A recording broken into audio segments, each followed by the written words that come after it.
Good afternoon, everyone, and welcome to the 99 Club Digital Festival.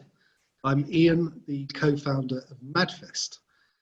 In February this year, we had no idea that we would be running a virtual festival with our friends from New Digital Age. As ever, we don't do things by halves and decided to launch a week-long festival with 99 speakers, 3,000 plus brands and agencies attending, growing by the day. A big thank you to the industry for backing us once again, and of course to all of our sponsors and partners that have chosen to get involved in the festival with us. Before we start, some housekeeping. We'd recommend to all of you that you use the web app on your laptop so that you can view the content and really enjoy the visualization of the festival. But we'd also recommend that you download the mobile app because that gives you the opportunity to really take part in the events, to post on the virtual pub message board, to connect, to reach out to people, to make new contacts, and really enjoy the events and come out of it with new people that you perhaps didn't know before. Keep an eye both on the web app and also on the mobile app, on the virtual pub wall. There'll be lots of information going up there, lots of fun stuff going up there. We have a networker league table where we will be awarding the person that's met the most number of people at the end of each day. We have polls from Andy at New Digital Age, and they'll be cropping up throughout the day. Really good fun things to get involved with. And we have a new game each day. Yesterday was a cocktail competition, and we'll be announcing today's game, which is very visual once again during the course of the day. The festival is being brought to life in a beautiful way by the amazing artists at Three Blind Mice, and we'll be dipping in and out of their artwork for Tuesday. Many of you will have seen the gorgeous piece from yesterday as we move through the day. So without further ado, I'd like to hand you over to Justin from New Digital Age, who's your host for today. Take it away, Justin. Have a great day, everybody. Ian, thank you so much. Hello, everybody, and welcome to day 2 of the 99 Digital Festival. We had an amazing day yesterday with incredible speakers, and we've got more incredible speakers today. My job, I'm the editor of New Digital Age, as Ian said, my job is just to introduce the speakers and importantly, ask them questions. So everyone gets 99 seconds to get across their big idea, and then you'll get the chance to grill them. So if you look at the bottom of your screen, there's a little Q&A icon. If you click that and ask questions throughout the presentations, I'll pick some of the best and put them to our illustrious speakers. There's not much else to tell you apart from sit back and enjoy. I saw one thing.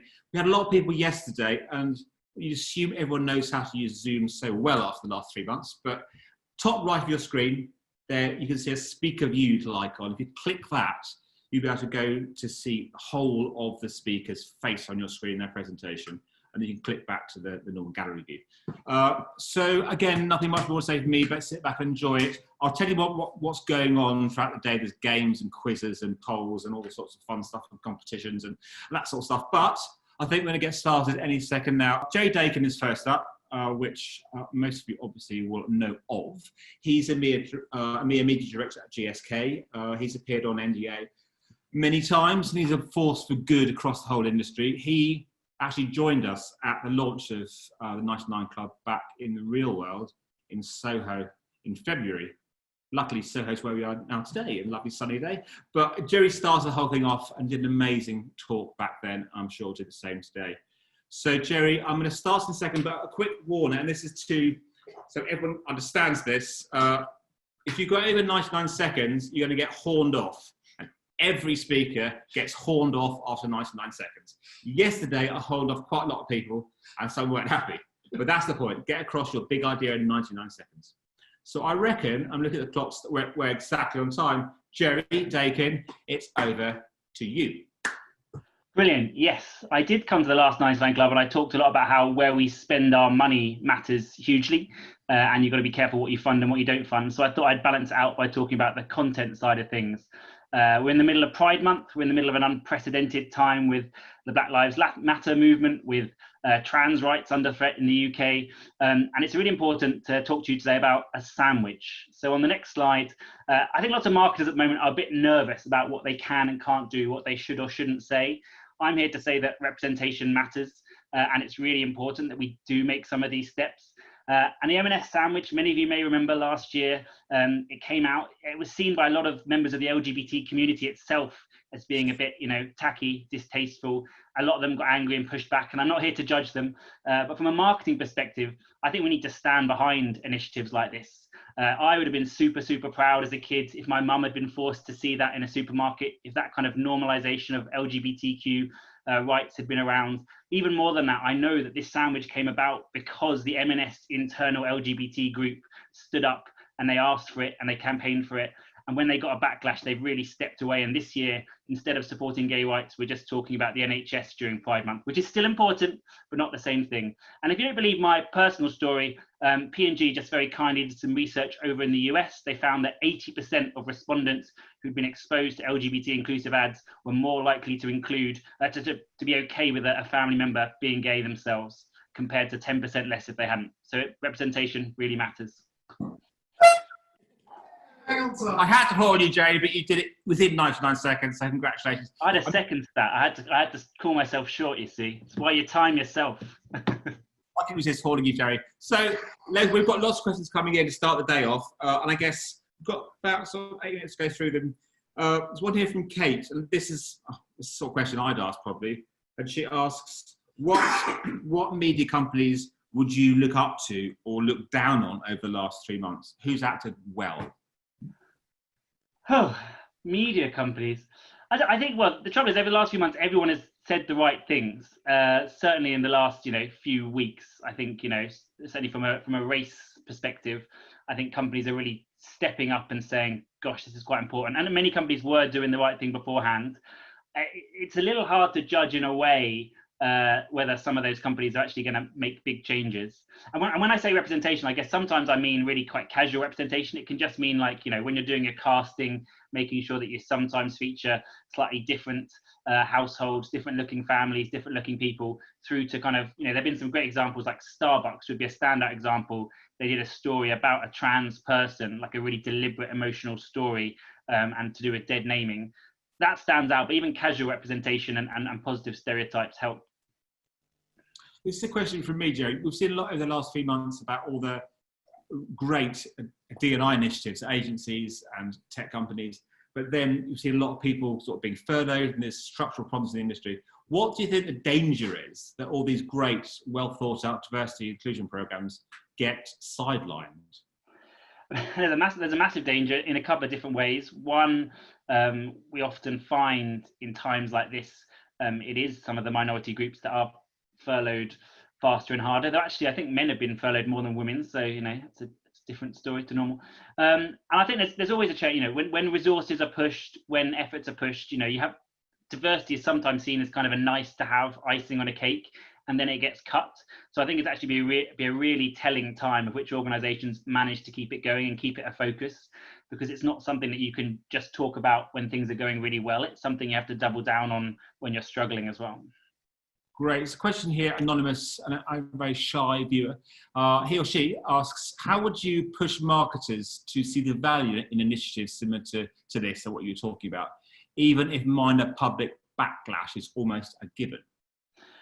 Yeah, but there is always a bit of minor public backlash. I think one thing is, you really need to get your heads around what that's going to look like. And it usually looks like a very small number of people making a lot of noise, whilst much greater people are happy with it. And if that's a real specific issue in your business, then there's certainly testing, like pre-testing, system one kind of stuff you can do. For me, the real reason for doing it, I mean, it's great that it makes the world a better place and it makes us all happier. The real reason for doing it is because it's your job as a marketer to reflect the consumers around you. And if you think all the consumers around you are kind of straight, white, middle-class housewives, you're very wrong. So it's actually just our job to do this. And we've got to push through some of that nonsense that says it's risky and scary. Yeah, but prepare for it, And it can come from both sides. It can come from the kind of homophobes and the racists and let's call them what they are. But it can also come from the community itself when they don't think you get it right.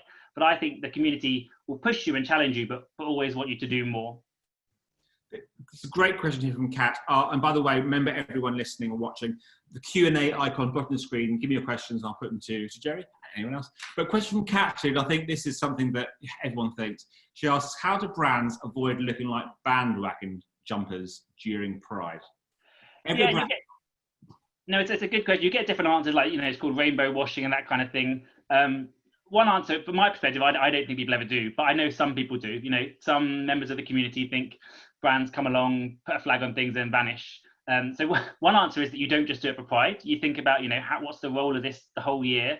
What's the role of your brand representing, talking to these consumers, being part of the consumers the whole year? I used to work at Diageo, and Smirnoff took some of its Pride budget and instead spent it like sponsoring nightlife angels in Soho and Manchester. So they did it all year.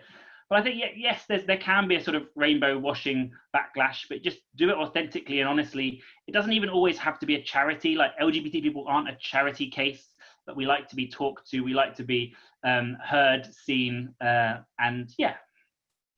Perfect. Okay, our next question from another anonymous shy attendee. They ask, how could you incorporate Pride with BLM and such initiatives? There's a lot we feel responsible to talk about and hard to know how to navigate the issues. Yeah, there certainly is a lot going on. I think part of this talks to that casual representation piece, which is, not every advert that helps in this space has to deliberately tell every story and be about that story. So I think, if you look at the adverts you've produced over the last year or two, and if they don't show any black people, or if they don't, if there isn't a logical place in which they could have showed gay people or women in positive stereotypes, or, Muslim people, I think, just question, are you doing enough to reflect your community? It's not your consumers. Not every single ad can have every single thing crammed into it. And I think one thing that we found really helpful in GSK and other companies is using some of your own internal employees as well. Like, a lot of companies will have like what we call ERGs, employee resource groups, for LGBT people, for ethnic minorities, for women, for all sorts of different aspects, and checking in with those guys and asking them for their honest opinions on what you're doing and whether what you're doing feels right and authentic, or whether it feels kind of forced. Because not every brand needs to make a sort of big statement about Black Lives Matter, etc. But to be honest, I think it is powerful when they do, even if it's the first step in a much bigger journey. Okay, question here from Danny. This is quite interesting and a bit controversial. He says, what should brands be looking for in the ethical credentials of a media owner when investing their budget? Yeah, so that's a bit of what I talked about the last 99 Club, which is where we spend our money really does matter. And I think at the worst level of that, you've got to make sure you're not accidentally funding hate speech, you're not accidentally making some of this stuff really, really worse. And that's kind of basic brand safety, which we really need to make sure we're doing. Then building on top of that, as you imply some of that brand safety, you need to make sure you are not accidentally excluding minorities. We hear horror stories of brands blocking the word lesbian or Muslim and cutting out entire slices. I mean, I think every brand should be doing that. I mean, there is definitely an opportunity moving forwards to be more proactive in what you do, in really deliberately making sure your media runs in quality titles that funds positive journalism, it funds diversity. And if you really want to get to it, there are fantastic companies out there that specialize in connecting you with minority audiences, with diverse audiences. Some of the big media agencies have networks now. There's Brand Advance and companies like that. But across your marketing process, not just the media companies, your creative companies, I think it's important to start asking, what is the diversity of the team? What is the diversity of the minds who are going to be working on this? Because you get better work for more diverse minds. And if you don't ask that question, they won't be pushed in the right direction. Jerry, amazing. We have hit time exactly. So I say thank you so much for being part. It's always better when you're around. So thank you so much for this one. Thanks for having me again. See you guys. Thank you. Okay, we've now got coming up, we've got a back-to-back presentation, questions afterwards. We're starting off with Ben Hookway, CEO of Relative Insight, followed directly by Russ Wilson from Houghton Partners. So let's hear their two 99-second talks, and then we'll get questions to both of them. So please remember, bottom of your screen, it's really easy, little icon, Q&A, give me your questions. And there's a prize for the best question. There isn't, but there should be. So without further ado, let's hand over to Ben. Ben, over to you. Hey everyone. Just waiting for my slides to come up. Okay, so I'm going to tell you why most of what you say doesn't matter at all. So let's go to the next slide and then click again. So there are about 171,000 words in the English dictionary. But if you take any significant body of text, like a magazine or a newspaper, or the transcripts of people giving speeches at conferences, you will find, click, that 50% of what we say is made up of just 170 of those words. So in other words, 50%, at least 50% of what we say is just blah, blah, blah, blah, blah. Next slide. So if this is true, why are we still analyzing language in isolation? It doesn't actually matter how people talk about Adidas, and it doesn't matter how people talk about Nike. So if you click on, what matters, and then you click on again, what matters is the differences in what people say, okay? So 80% of what people say about Nike is exactly the same as what they say about Adidas. So what they say doesn't matter, it's the differences that matter. And we know this at Relative because we used to catch bad guys online doing this technique. Differences in language are everything, whether it's time or audience or whatever it is, it's all relative. Hi, everyone. Thanks very much for just going to my first chart. So, so what do we mean when we talk about the biggest threats to the world as we know it? There's lots of challenging news at the moment. 2020 has been quite the year for all of us. But here I'm talking about the future of our planet and everything and everyone on it, the sustainability crisis. So if we click to the next chart. When we think about the different actors who can influence sustainability behaviours, these can be clustered into these three groups and simplified down to people, government and business. If we move on to the next chart and look at this as a 2x2, mapping people's ability to drive change against their ability to move quickly, people, the public, sit up here in the top left-hand corner. We can make decisions and change behaviours and spin on a dime. As individuals, we move on the time frame of weeks and months, but we don't have the influence to really drive the systemic change at the level needed. On the other hand, these sorts of huge decisions and processes are exactly what governments are for, to drive society forward and protect citizens. But governments move very slowly. They have to negotiate consensus every step of the way. Things like HS2, trade agreements, etc., they all take years and decades, which leads to the obvious question of who sits in the top right-hand corner. And I want to argue that it's brands and businesses. There are countless examples of comms responses to current events happening within days, within 24 hours, and product changes, service pivots, etc., can all happen in months and years. And businesses have the reach and the ability to drive impact as well. A favourite stat of mine is that globally, 157 of the top 200 economic entities by revenue are corporations, not countries. So if brands can play a leading role, the question I want to end on is how can our industry help and how can this help our industry? And I think the answer is that if we view all our briefs through the sustainability lens, that will make us and our clients more resilient to any changes that the future has in store. Thank you. Amazing. I was just about to on you. Excellent talks, both of you. So I've got lots of questions coming in. We've only got a few minutes. I'm going to pick one here from Harrison, and it's something that came up quite a lot yesterday, who asks, who have you been most impressed by over the last 3 months? I'm guessing he means, what brands have reacted well in the way you've been talking about.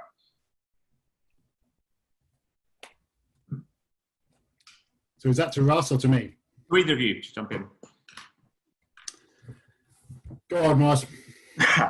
So I'll keep it on the sustainability agenda, given that's what my piece is about. Obviously, there are other very important matters going on as well, which I wouldn't want to diminish. But I think Unilever have just announced another huge investment. I think it was $1 billion that they've announced they're investing against sustainability. We all know about the Sustainable Living Plan that they've been talking about for many years now. And yeah, they just continue to do that. And I think that they see the benefits. They talk about the performance of the brands that are focusing on that, outperforming the rest of their portfolio. And that they've even been talking recently about selling off the brands that can't meet the measures they're putting in place. So for me, it's still them. Yeah, I'd say, so from another perspective, during the COVID crisis, we've just done an exercise analysing how certain brands are discussed and what the difference in discussion has been pre and then during the crisis. And I'd say the brand that came out best was Sky, actually, because Sky were proactive in suspending subscription fees for sport. And that went over extremely well with their customer base. So fast positive action went down well. Fantastic. Now we've just hit time, so you have about 30 seconds over. But both of you, thank you so much. Great talks and great response questions. Actually, I think we've got 2 minutes more. Something just come in and wouldn't mind asking. It's from William, who says, what do you say to brands who can't pivot or change, e.g. the entire fashion industry? Which is, I shouldn't be asking it, but it's quite a nice, controversial question. From a sustainability perspective, yeah, I mean, I think if your brand falls out of sort of pace with where culture is going, no industry, no brand has a right to exist. You know, we've all seen the charts of how quickly the businesses within the FTSE or the Dow change rapidly. So there is no inherent sort of right to exist as a business or a brand. It's the same with the airline industry. If they don't get things right in the response to COVID, on top of their response right in the sustainability crisis, then, you know, will they be overtaken by high-speed train travel? Will we live smaller, more localized lives? So some brands won't be able to pivot, but then they won't exist. And sustainability is that. If you can't sustain what you do, then you don't exist. Amazing. Russ, Ben, thank you so much. Some questions coming in. We've got no time. We'll try and get them to you afterwards. So thank you so much again. Now, moving on fast and furious, as always, in the 99 Club Festival, we've got an incredible speaker, Valentina from Coca-Cola. She's talked about something that's become so prevalent in our industry, but she's got a really interesting take on it. So Valentina, you've got 99 seconds, or I'll horn you off. Over to you.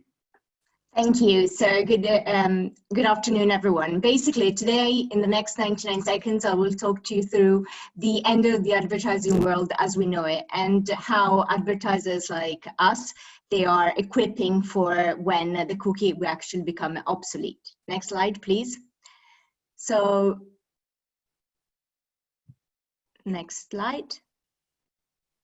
Thank you. So just taking a step back, this is the advertising world today, whereby, actually one slide back, we're still in today, not yet tomorrow. Thank you. So basically today we have players like walled gardens that obviously they have a user base that is super large, and they actually don't need to sell any data and to share any data in order to be able to monetize. And then you have not own third-party cookie players that are sharing data across publishers to increase visitor monetization. As per tomorrow, there will still be, so next slide please, there will still be the usual suspects, so the walled gardens,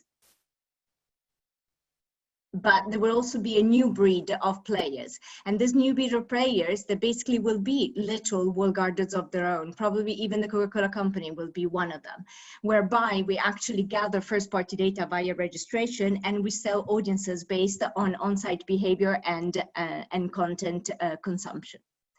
And so, to the next slide, please.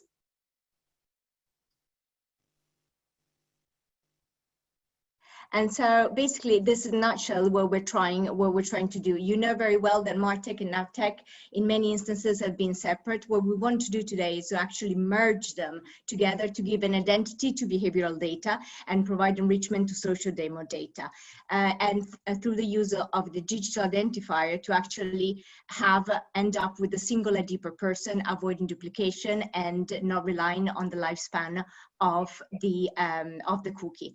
The Coca-Cola persistent ID will then be able to actually, when activated, will be able to give us a single view and, you know, a complete to be able to actually not be reliant on the different channels and the different dividers. And this can be used to our advantage, or we can actually decide to use it to exchange it or to sell it, to monetize from it. Brilliant. 99 seconds and a bit, just over. Valentina, thank you so much. Fantastic talk. Again, a subject that's so top of everyone's mind in this industry. It's great to hear what a big FMCG is doing about it. So lots of questions coming in as usual, but I want to start off one here from Sue. And she asks, how have you got any tips how I build my first party data? We certainly aren't Coke. Well, how to build a first-party data? First of all, you need to have, I think, a strategy in place. You need to be able to have also the infrastructure to be able to start collecting it. And the idea is obviously trying to merge as much possible sources of data, whether they are probabilistic or deterministic data. It doesn't really matter, as long as then you can kind of match them and to be able, as we said, to be able to enrich them. as you go along, and to identify, the single person that is using multiple devices across multiple channels, so to actually avoid the duplication. But the idea, as you very well said, probably is how to gather as much first-party data is via registration, for example, and obviously then firing cookies every time people visit your digital properties. Excellent advice. Question here from Mike. He asks, do you plan to build up customer identity using third-party solutions or build your own solution to do this? No, we will definitely rely on external provider. For example, even just for the digital identifier, we have to use external partners. The same thing with cookie matching tables. So we are definitely not going into that yet internally. Question here from Steve. He says, how would you like to see ad tech and martech firms adapt to meet your aims? How happy are you with that section of the market? So let's say, I think there's still a way to go, in the sense that sometimes we find, because the two things have been kept separate for so long, that they're a little bit rigid. So I think they need to evolve as well as the market requirements will change. Fantastic. Okay, more questions flooding. One here from Rich. He says, or she says, bearing in mind GDPR and other privacy laws, how are you planning on incentivizing users to part with such detailed information? Well, everything that everything that all the data that we collect is all GDPR compliant. So in that respect, we're fine. It was a little bit struggle, at the beginning to get everyone on board, but now I think has been fully adopted as part of the process. A question here, and it sort of comes across as slightly sarcastic, but I'm taking it to sort of... We can take any questions, it's fine, even the sarcastic ones. Okay, well, Chris asks, why would anyone register for Coke and explicitly allow their data to be used in marketing? Well, it all depends on, it can be either because you're registering to consume any content, you're registered for any promo, you are having, there is a lot of not just merchandise, but at the same time, we're moving in the age of personalization. So how about having a product upon subscription that is actually personalized to your need states? Excellent. There's a question here from Darcy. I think she's picking up on your initial point. She says, are new walled gardens from brands like Coke a worry? I guess everyone talks about the walled gardens as a threat sometimes. If FMCG brands are going to create new walled gardens. Well, can they be a threat? I don't know. It all depends how you use it. It all depends, obviously, that creating a pool of qualitative and quantitative data that you can use for your own purposes or actually monetize from it, but even just exchange with others. I don't think it would be that bad. So, but this is a little bit where it's going. The idea is to be as much as possible transparent and be open to actually, do this data sharing that we have been talking about. Perfect. We've got so many questions coming in. I'm going to take this one that's quite related to the last question from Jim. How does the tomorrow small walled garden concept look? Do you believe platform members will want their data sold? Okay. Well, again, it depends on what they're getting in return. Even somebody that goes to any of the platforms that I mentioned within the walled gardens, I mean, they don't pay a fee. However, they actually are very happy to give a lot of their personal information to others, and sometimes they're not even aware of that, of doing it. So I think instead, if there is a clear understanding of and having a win-win situation, so what you're getting back, I think people, yes, they would be less concerned. Perfect. Valentina, we've come right to the end. Thanks for being very generous and taking Thanks any to questions. you. Thank you. Yeah, very soon. Thank you so much. So everyone, we're now moving on to everybody's favourite part of the day, the poll master. Andy Oates is here, the publisher of New Digital Age. He's running polls, which you've all seen and joining into. So Andy, tell us about your most recent poll. Well, my polls have been really quite interesting over the last couple of days. People were very interested in which markets you and I should go to if we became influencers. Athleisure did surprisingly well. So that's a new thing.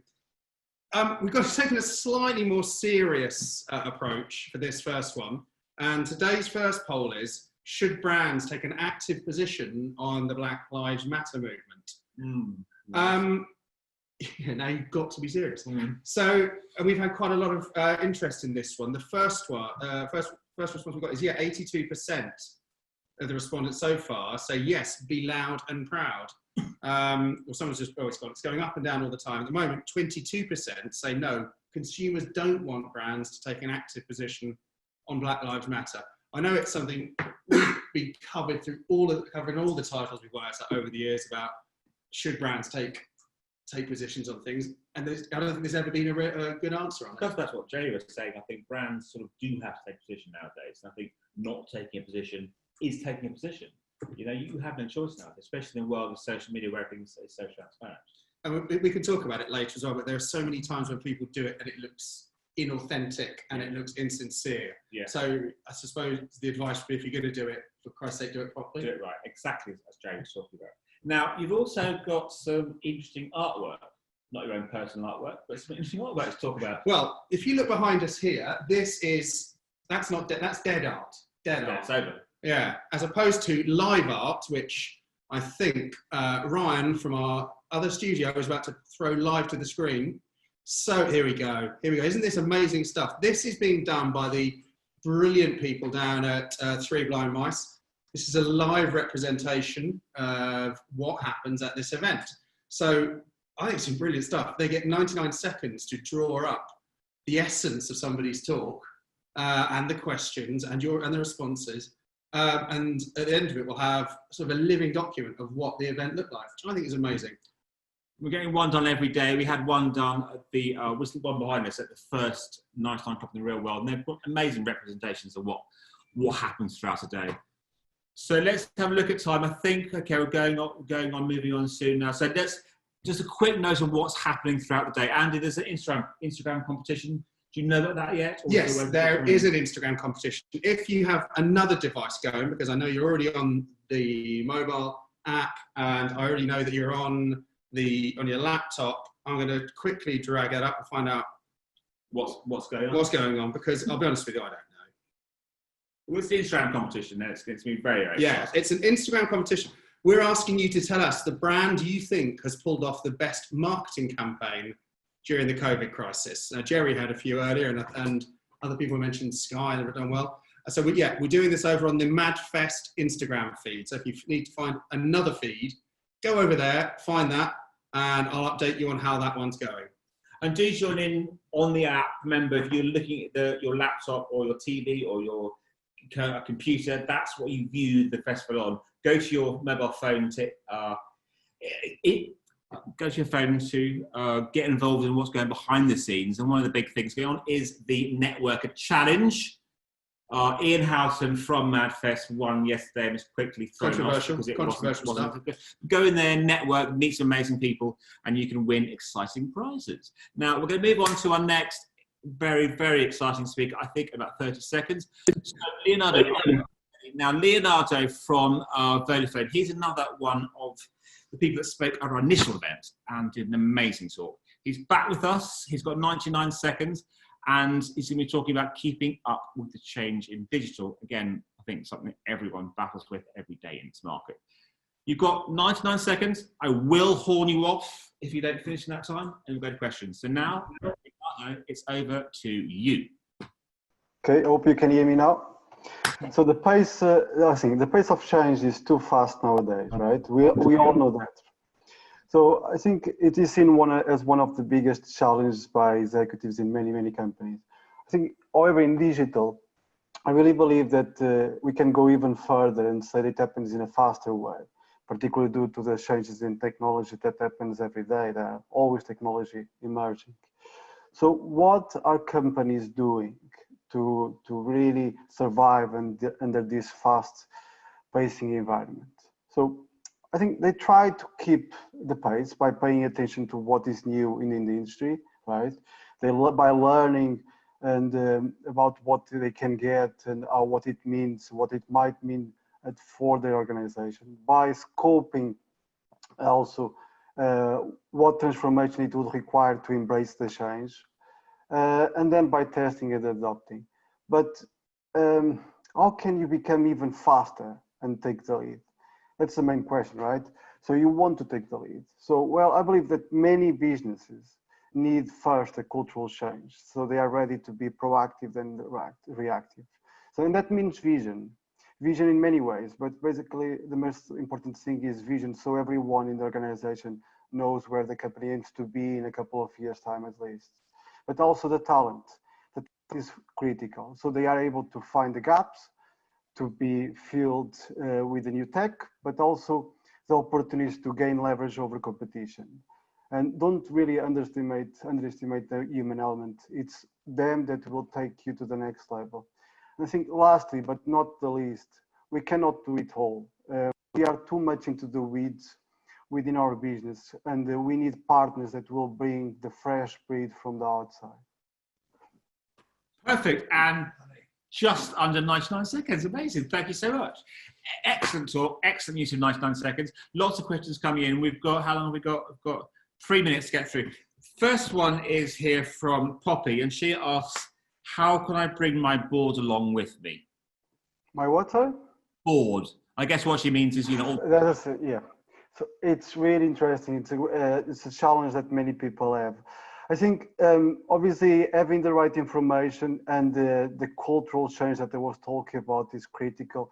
I think it's important to showcase what is coming and see what would be the potential case for us. I think it's all about creating and building and working on the business case for the company. How can this be beneficial for us? And I think it's important to have the right to fail. So we are entitled to fail when we try new things. That's why the cultural change is really critical. Excellent. Next one is from Joss, and she says, I'm really concerned about talent after COVID. Is this something you're facing as a problem? Not really at the moment, but we don't know what will come in the future, right? But I think the talent is over there. I think we just need to have the right politics in place internally and externally, and really be attractive for talent. So the companies nowadays, and we actually work with other partners, and we need to showcase ourselves as the right company for the talent. So if we are not attractive for the best talent that is over there, we won't get it. Perfect. There's a question here from Grant following directly on.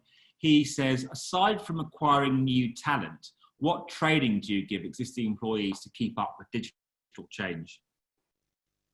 What trainings? Trainings. Yeah. It's quite difficult because we need to consider what is happening nowadays, and we have seen the talks on the data privacy, on the third-party cookies. There is a lot going on, so we need to keep everyone up to date in what is changing. So it's part of the cultural change, understanding that we are in an industry that is constantly evolving due to the tech changes, right? So. But also there is a security side of it. So how can we keep our customer database protected and our data also protected as well? So one important factor is the information that you have and that we shared internally. We need to keep everyone as up to date as possible. So everyone understands what we are facing and how we can tackle it in the most effective way. Excellent. We've got just time for one last question. I'm trying to squeeze in. It's from Pamita, who asks, what's more important right now, performance or innovation and brand? That's a really tough question. It's a really good one. I think nowadays, due to the challenge that we have in the industry, performance is really hard to measure.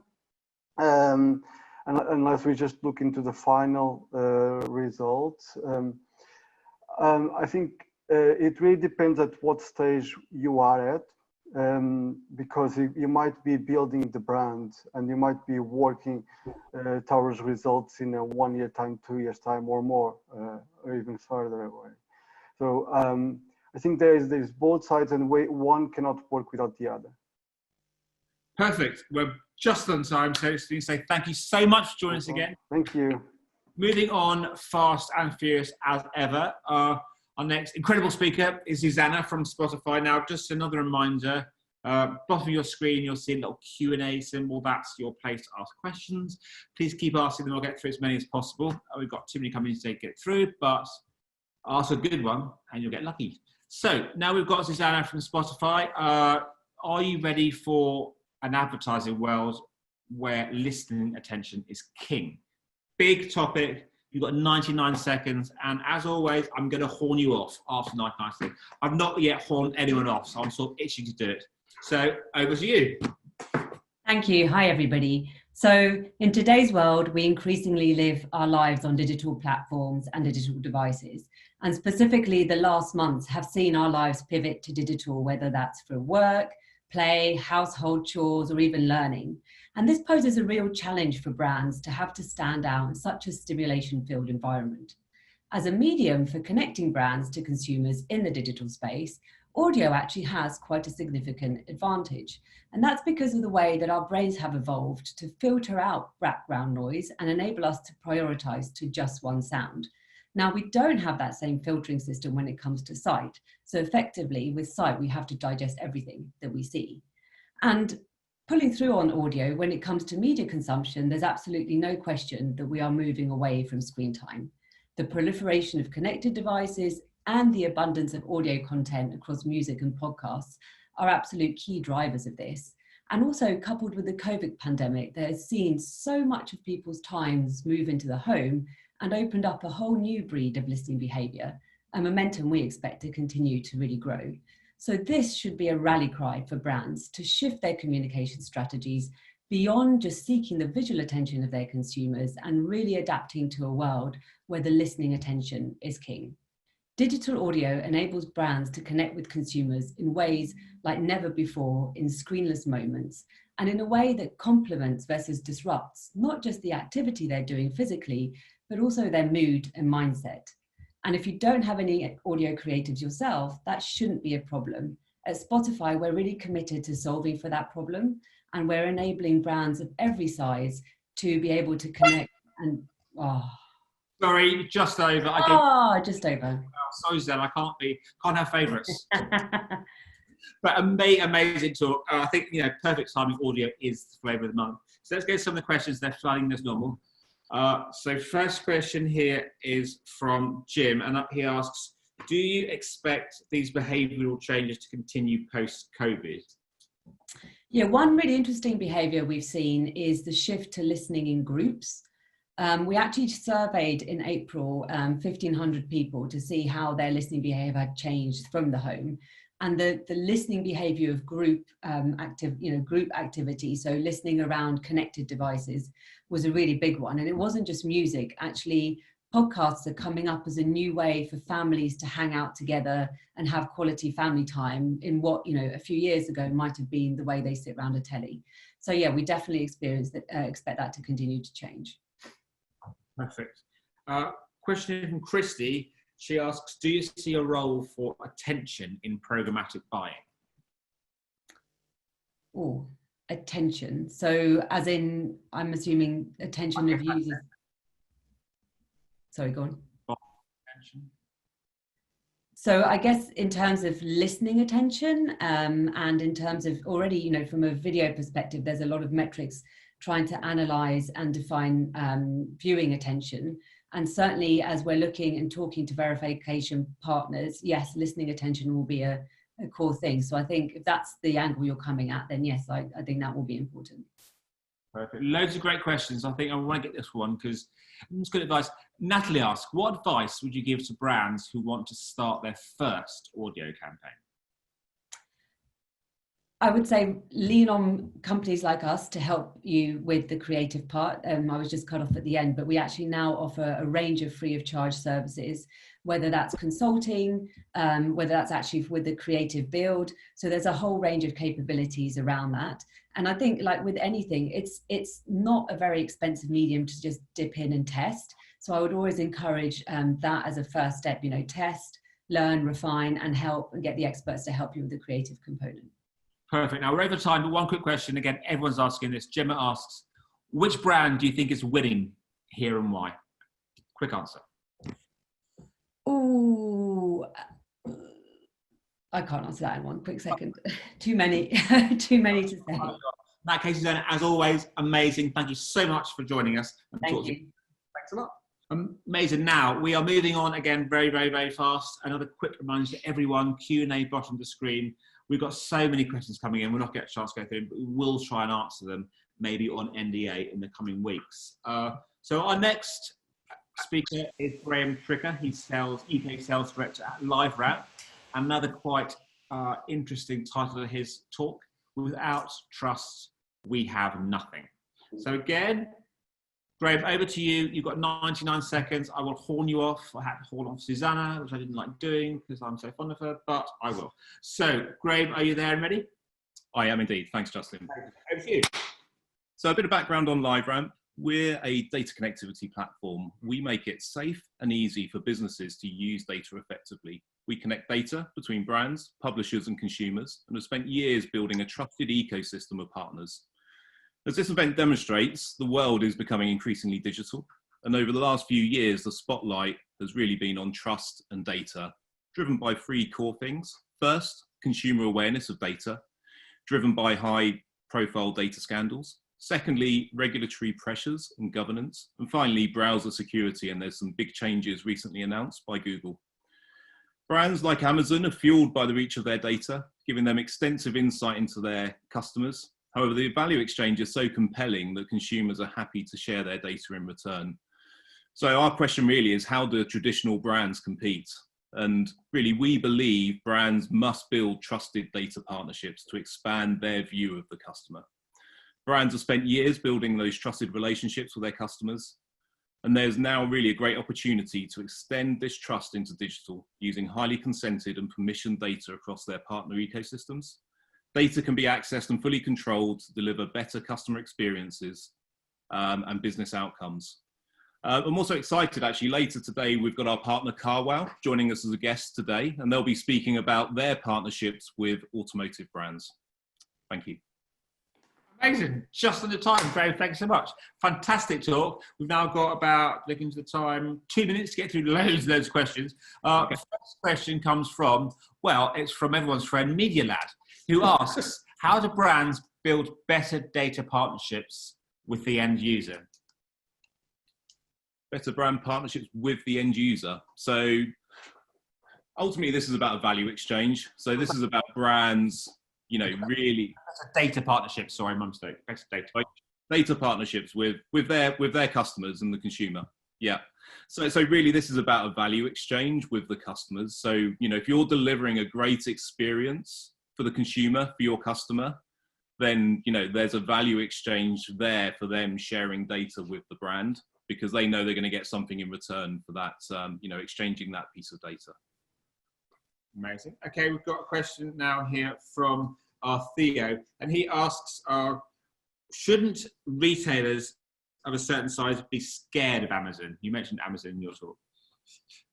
Yeah, sure. I mean, you know, as I say, really, you know, these guys have built a strong relationship with their customer. And, you know, I think as was seen yesterday, you know, as retailers open their doors, people were flocking to you know, get back onto the high street, into those retailers. So, you know, physical retail still has a place, and, you know, as we say, those brands, those retailers really do have trusted relationships with those brands. So for us, it's about, well, actually, how do these physical retailers compete with the likes of Amazon? And really, you know, they do sit on a wealth of data. You know, many retailers have great loyalty programs, and everyone, you know, whenever you go and do your weekly shop, you're swiping that card, you're exchanging that data. So how can those retailers, better leverage that data and work with their brand partners to basically deliver a better experience for the consumer. And that's the sort of opportunity that we see. Thank you so much. Got a last question we can just get here, I think, and this question from Quentin, who asks, what's the role of publishers in building this trust? Yeah, so I mean, I alluded to it during the talk that obviously Google will be deprecating that third-party cookie. Safari, Firefox have already done that. So ultimately, our view is publishers need to build a stronger, trusted relationship with their consumers. And really, by building that relationship, they can effectively create their own environment where there is a value exchange for the end consumer sharing data with that publisher, and then for the publisher to be able to then deliver, better advertising experiences, both for the end consumer, but also for the advertiser. Great, fantastic. We're out of time. Thank you so much for your amazing answers and your presentation. Thank you so much. Thank you. Now we're moving on to one of our favourites, Pete Markey. Again, he's one of our inaugural speakers at the first Markey Festival. Widely respected as one of the most forward-thinking digital marketers, even though his job is not digital, across the industry, I think. So Pete is going to come on, and his title of his presentation, Let's Recapture the Lost Art of Improvisation, which is quite mysterious. Pete, you've got 99 seconds. You are one of my favourites, but I definitely will follow you off to go through 99 seconds. So if you're ready. I'm ready to go. Okay, brilliant. Over to you. Thank you, Justin. And hello, everyone. It's great to be here. So the slide here to kick off with is a picture of a show that myself and 9 other marketing directors did back in March, where we raised £30,000 for comic relief and put on an improvised comedy show. And I'm just going to talk a little bit about what improvised comedy is and what I've learned about recapturing the lost art of improvisation. So improvised comedy is not stand-up comedy. It's all made up on the spot. It's made up in the moment. There's no script. And you have to respond to and act with the people that you're around and the people that you are with. And I did it because I'd worked out in the role as I got more and more senior, how I'd started to almost abdicate creative responsibility more to other people and to other agencies without thinking through how I could be more spontaneous and improvise more in the moment. And I've been doing this, as I say, for 15 months, and I just want to highlight some of the key learnings from what you can learn from improvised comedy. First of all, there's a technique called yes and. So you build on someone else's idea, you don't destroy it, you build on what someone else has put forward and what they're doing. You have to trust people, so you have to learn to flow with other people's ideas, build on, riff on other people's ideas as well. And listening is really important as well, listening and collaborating. So if you're developing ideas, the most important things are to build on other people's ideas, learn to collaborate, learn to listen, and importantly, technology can play a key role. So I'm still doing improvised comedy lessons on Zoom.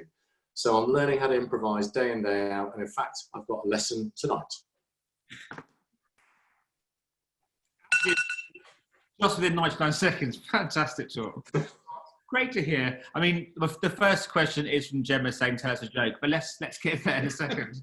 We've got lots of questions coming in. So I think one of the most interesting for me is from Melissa, who asks, in a data-driven world, isn't improvisation just dead in marketing? It's a really good question. I think for me, marketing is part art and part science. So I think you absolutely need the data, and data-driven is absolutely brilliant. But I do think you need a bit of the craft and the art behind great creative and great ideas still. And it's the fusion of those two things coming together that for me is the magic formula. Perfect, okay. I've got a question here from Richard, so I can't quite what that means. I'm put it to you. Hasty question for what Pete's best improvisation has Pete been part of? I guess. Yeah, it all varies. So if I think about that, I've been an astronaut, I've been a cowboy, I've been a business owner. I think what's great is that this really pushes you outside your comfort zone. And I think that's my other key thing here is that often we forget how to learn. If you've been to university or college or you've learned things, I think we forget about pushing ourselves more. And I think that's my other key insight here is don't feel afraid to push yourself into new areas and push yourself right outside your comfort zone as you look to advance as a leader. So don't just lean on the technical side of what you need to do as a job, but lean on what you might describe as the softer skills around developing yourself as a person, as a leader too. It's equally important. Well, this question sort of leads right on from that point. I think it's from Marianne, who asks, I've got such pressure to hit targets. How can I make sure these softer skills you mentioned are driven through your team? Yeah, no, I relate to that. My whole job is about targets and goals. I think where I found these softer skills more important is about relationship building and working with other teams, particularly in marketing. The finance team being my next best friends or the greatest challenge I face. And actually being able to think through and solution things in the moment. And it's been particularly key through COVID-19 with all the challenges we've all faced. Being able to creatively think through ideas and scenarios has become more important than ever. So no, never forget, there are still hard targets to hit, but I think the way you are able to come up and solution, particularly in really difficult situations, and be creative and spontaneous, I think has been more important the last 12 weeks than ever.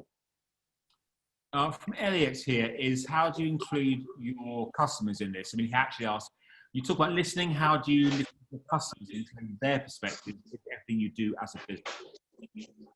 Yeah, really important. So I think we've done more listening the last 13 weeks than we've ever done over such a concentrated period. So we do a lot of social listening, and also we've done an ongoing research study using digital as well over the last few weeks. But to just show how seriously we've taken social listening, we've had 3 adverts running over the last sort of 8-9 weeks now, all of which were designed on the back of what we'd heard through social listening on the topics that mattered most to our customers. So what I didn't want to do is do a general, we're nice people, we're here to help type execution. What we wanted to say is, here's specifically areas where we are absolutely responding to genuine needs and genuine insights.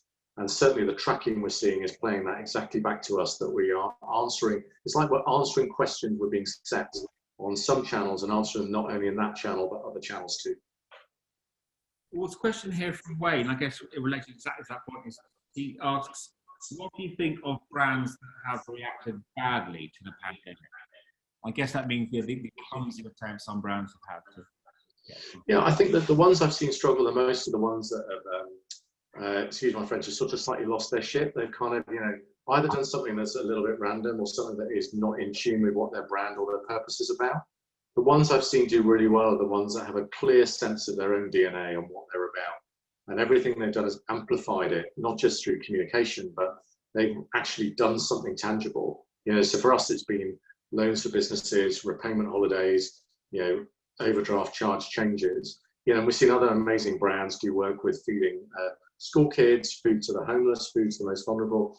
And it's those that I think have got it in their DNA, that have lived and breathed it, that have been the most successful. The ones that have been inauthentic and has been a little below the surface are the ones that have struggled. Amazing.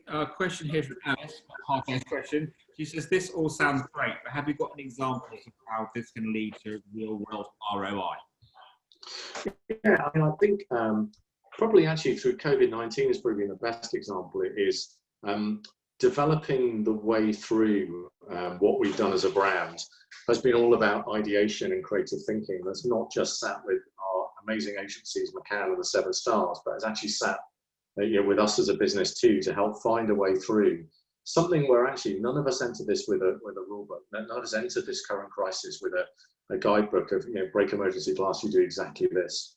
So I think that how ROI has been driven for me through this experience has been learning how to improvise in the moment has certainly helped sharpen my thinking the last 12, 13 weeks. That's certainly delivered through in our executions of what we've actually done. And we can see the benefit of that in the feedback we're getting through, the research feedback, and also the commercial performance we've seen over recent weeks has certainly followed that narrative through.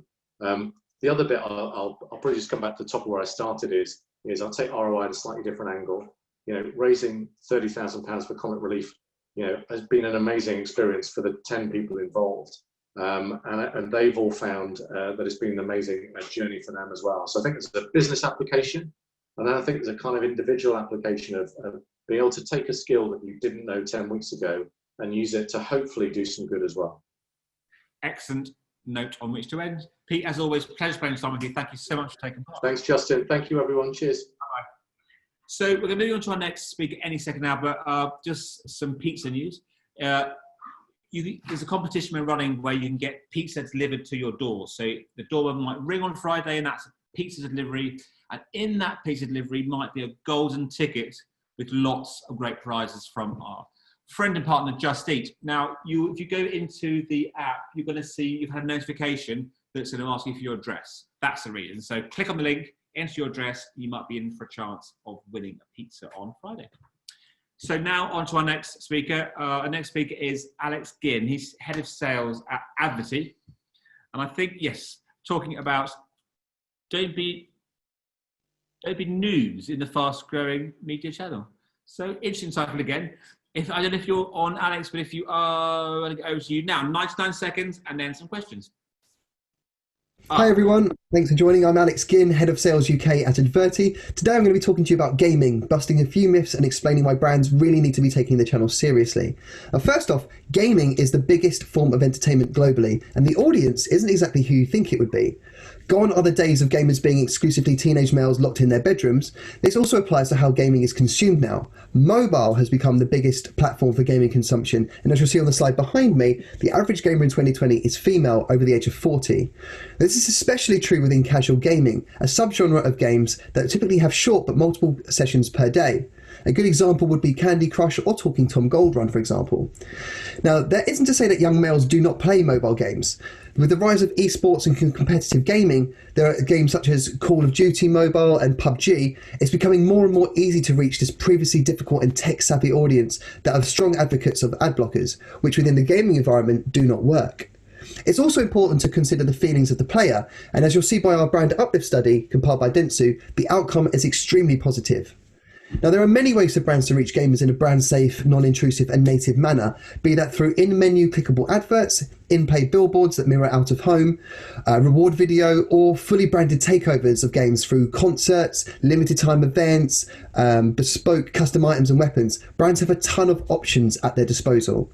The sheer size of mobile gaming enables brands to reach huge audiences starting from low price CPMs. Now, don't let your brands be left out in the cold. Gaming is the future for building brand and user relationships. I'm happy to take some questions. Well, Alex, fantastic. Bang on time again. I think, Alex, you're joining us live. That was a pre-record. Are you there? Yes, that's correct. Yeah, I'm here. Fantastic. Great video. Thanks so much. Right, we've got some questions coming in. Just want to... Sorry, I'm back on. Okay, it's got some questions coming in. You mentioned in your talk about sort of budget changing, and this is something that I sort of struggled with myself. And this is from Carl. He asks, how do we deal with the wrong views around gaming being just spotty teenagers? And that's that view. Yeah, absolutely. I mean, it's definitely an educational piece, really. I think when you look at the likes of Fortnite and everyone, there might be a lot of parents here today that would be thinking, well, my child plays Fortnite, and exclusively it's just kids that play it. But then if you look at it won the Grand Prix at Cannes 2 years ago, with the execution that they did with Wendy's. I mean, when you realize that there are professional streamers that are well into their 30s that are, putting out loads of content around gaming, it's very clear to see that there is a wide audience. But specifically in mobile, mobile is very varied. Everyone has a mobile device, almost every single person, though.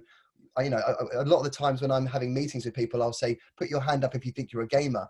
And maybe only half the room will put their hand up. And I'll say, well, put your hand up if you've played a game in the last 2-3 days on your phone, and everyone's hand goes up.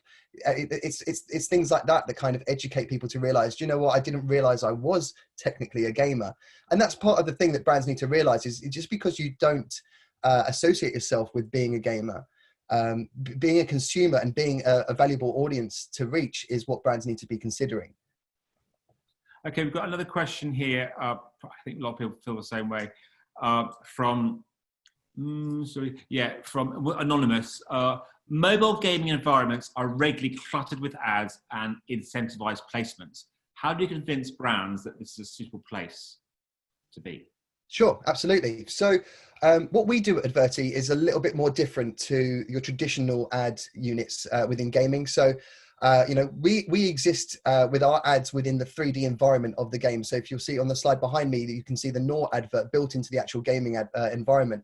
So our ads are completely non-intrusive. They do not interrupt your play experience. So there's no negative brand perception or association. There's no headers, footers, or there's no. If you lose a life or you die, you have to wait 30 seconds and watch an advert. None of that happens. All of our ads are naturally placed within the environment. So instead of it interrupting people, it just adds to the realism that they're experiencing within the game. That's fantastic. You've got so many questions coming in. You'll be very proud. We've got a minute left. So Diogo asks, how can we distinguish a Candy Crush gamer from a Call of Duty gamer in terms of campaign targeting? Aren't we at risk of shaping our campaigns wrongly? Absolutely, yeah. I mean, that's a very good point, a very good question. I mean, the data that we are able to access from ourselves through our SDK and our integrations with the game publishers that we have directly, we can tell, we can tell if an audience is more likely to be male, of a certain age, and have certain interests, compared to just going, Candy Crush, for example, is predominantly played by mums in 35 plus. Whereas if we can tell by the environment of the game who is more likely to be playing that.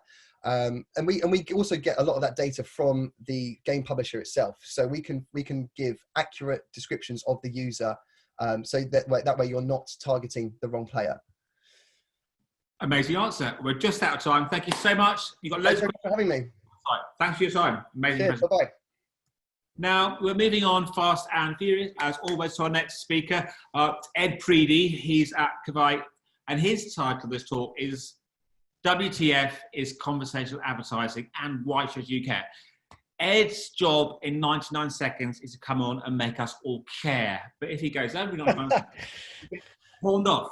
So, start, over to you. Thank you. Next slide, please. Conversational advertising in the broad sense is where a brand can engage a potential customer in a conversation.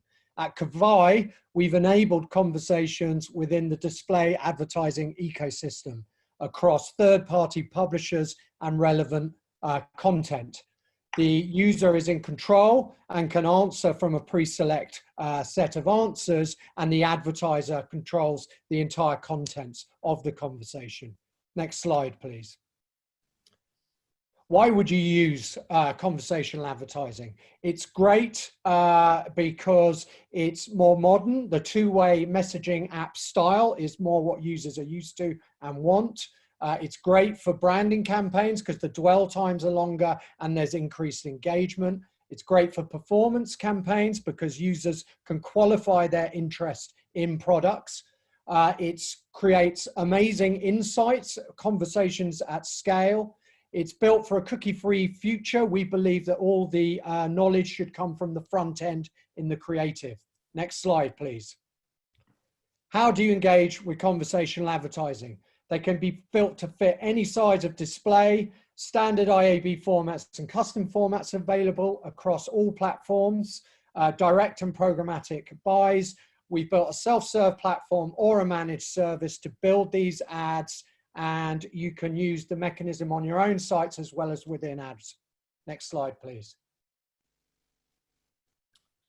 Next slide. And that's it. I'm open for questions now. Fantastic. Bang on time. Hey, thanks so much. Great talk. So let's go. Oh, Julia, I hadn't had a question for you all day. Actually, it's quite ready. There's a question from Julia Smith. Which categories work best for conversational ads?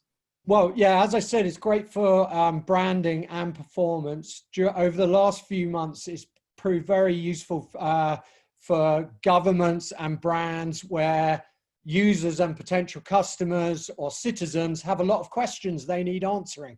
And the content and the way the user can control the information they receive quickly and easily has been great and valuable in this time.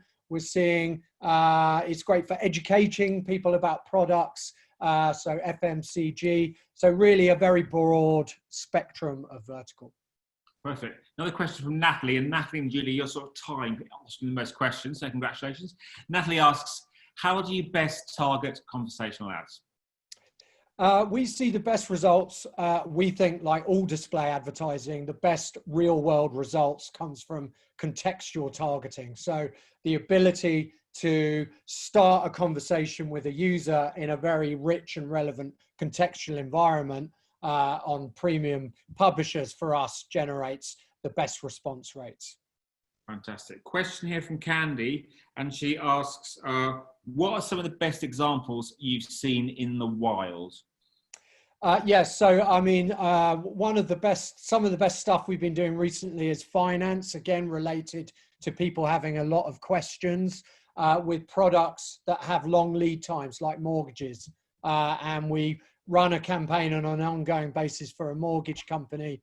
And because we're able to qualify a lot of the things that need qualifying ahead of getting a mortgage, we've seen results that have beaten out search with the conversational format. So that's a very sort of good example from an ROI point of view of how conversational can work. Excellent. We've got 30 seconds, so last question from Ali, who asks, what platforms do conversational ads best perform on? Our best performing unit is our custom bubble unit that sits in the bottom right-hand corner of a mobile screen on a third-party publisher. We see engagement rates of up to 5% on that unit. It opens up into a full screen chat, so it's a very powerful and effective unit on mobile. Fantastic. Loads more questions coming, but sorry we can't get to them. Ed, that was amazing. Thank you so much for your time. Thank you, Justin. Thanks, everyone.